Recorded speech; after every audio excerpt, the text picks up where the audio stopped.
ఇప్పుడు మేము తెలంగాణ సాధించుకుంది నిరుద్యోగులం. 12 మంది ఆత్మ 12 మంది 1200 మంది ఆత్మ బలిదానం ద్వారా ఇలా తెలంగాణ సాధించుకుంటే, దాంట్లో మాకు నియామకాలు వస్తాయని చెప్పేసి మేము ఆ తెలంగాణ సాధించుకుంటుంటే ఇప్పుడు దాదాపు 13 సంవత్సరాల నుంచి ఒక్క ఉద్యోగ నోటిఫికేషన్ కూడా లేని పరిస్థితి కనబడతా ఉంది. అదేవిధంగా ఇప్పుడు ఈ కాంగ్రెస్ ప్రభుత్వం వచ్చినప్పటి నుంచి ఈ 2 సంవత్సరాల్లో కూడా దాదాపు 18 మంది విద్యార్థులు ఆత్మ బలిదానం చేసుకున్నారు. మీరు డిఎస్సిలో ఉద్యోగాలు ఇస్తామని చెప్పేసి మేనిఫెస్టోలో పెట్టిర్రు. 2 లక్షల ఉద్యోగాలు సంవత్సరానికి భర్తీ చేస్తాం మొదటి ఏడాదిలో అని చెప్పేసి ప్రియాంక గాంధీ, రాహుల్ గాంధీ మన సరూర్ నగర్ యూత్ డిక్లరేషన్ ద్వారా కూడా చెప్పడం జరిగింది. అది కూడా మోసం చేసిర్రు.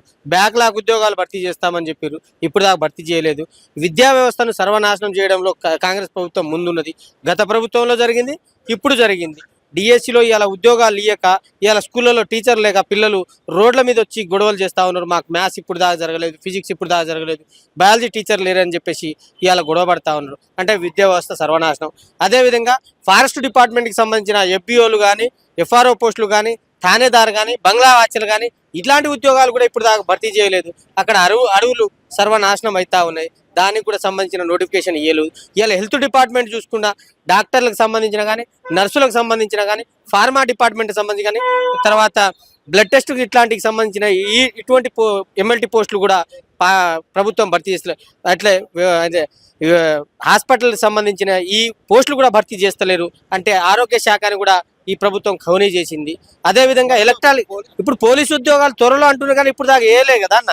అదేవిధంగా ఇప్పుడు ఏఈకి సంబంధించింది ఎలక్ట్రానిక్ డిపార్ట్మెంట్లో ఆ విధంగా వాళ్ళకు భర్తీ చేయక ఇవాళ కరెంట్ వ్యవస్థను ఇలా బాగా నష్టపోతున్నాం.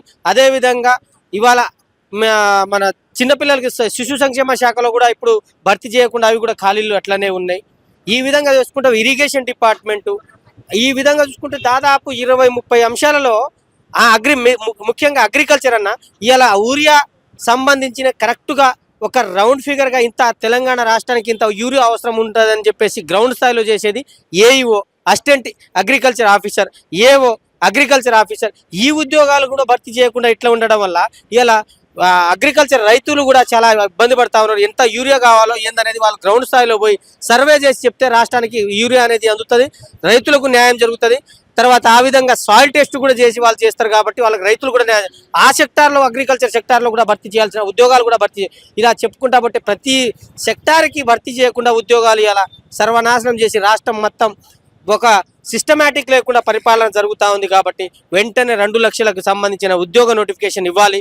దానికి సంబంధించి జాబ్ క్యాలెండర్ కూడా డిక్లేర్ చేయాలని ఇలా రాజస్థాన్లో మేము వచ్చిన వెంటనే 1,00,000 ఉద్యోగాలతో మేము నోటిఫికేషన్ ఇస్తాం, జాబ్ క్యాలెండర్ ఇస్తామన్నారు. అక్కడ పర్ఫెక్ట్గా జాబ్ క్యాలెండర్ వస్తూ ఉంది.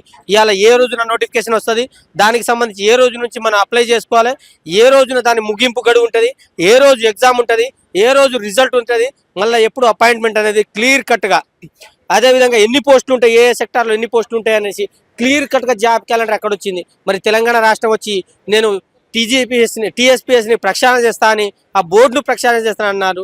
ఆ బోర్డును మాత్రమే ప్రక్షాళన చేశారు, టీఎస్ని టీజీగా మార్చారే తప్ప దేనికి ₹1 ఉపయోగం లేకుండా చేసారు. ఇవాళ యూపీఎస్ స్థాయిలో మేము ఉద్యోగాలు నిర్వహిస్తామన్నారు. కానీ ఒక్కటి కూడా ట్రాన్స్పరెంట్గా ఒక ఉద్యోగ నోటిఫికేషన్ కూడా జరుగుతలేదు. ఈ విధంగా అన్ని ఉద్యోగాలకు కూడా ఇవాళ ఉద్యోగాలు లేకుండా చేసి మా జీవితాలను నాగం చేస్తూ ఉన్నారు. రోజు రోజుకు మా ఏజ్లు పెరుగుతూ ఉన్నాయి. అదేవిధంగా మా మెమరీ పవర్లు తగ్గుతూ ఉన్నాయి. ఉద్యోగ నోటిఫికేషన్కి మేము చాలా దూరం అవుతూ ఉన్నాం. ఈ విధంగా రాష్ట్ర ప్రభుత్వానికి ఒకటే హెచ్చరిస్తూ ఉన్నాం. రేపు ఫిబ్రవరి 4వ తారీఖు లోపు రాష్ట్ర ప్రభుత్వం 2 లక్షల ఉద్యోగాలకు సంబంధించి జాబ్ క్యాలెండర్ విడుదల చేయాలి. లేని పక్షంలో రాష్ట్రంలో మేము ఇందిరా పార్కు దగ్గర 4వ తారీఖు మహాధర్నా కార్యక్రమం నిర్వహించుకుంటున్నాం. దానికి సంబంధించి ఆ గ్రామ స్థాయి నుంచి, జిల్లా స్థాయి నుంచి, రాష్ట్ర స్థాయి దాకా అందరు విద్యార్థులు లక్షల స్థానంలో వచ్చి ఈ తెలంగాణ మూమెంట్ ఏ విధంగా జరిగిందో అదే విధంగా ఇలా మూమెంట్ తీసుకొచ్చి ఇలా ప్రభుత్వానికి ఒక హెచ్చరికలు తయారు చేస్తాం. ఆ తర్వాత కూడా మీరు నోటిఫికేషన్ ఇవ్వకపోతే మాత్రం తెలంగాణలో మిలియన్ మార్చ్ ఏ విధంగా జరిగిందో ఇదే విధంగా నిరుద్యోగుల మార్చి కూడా మేము చేయడానికి ఎటువంటి సంకోచం లేదని కూడా ఈ ప్రభుత్వానికి స్పష్టంగా మేము హెచ్చరిస్తా ఉన్నాం.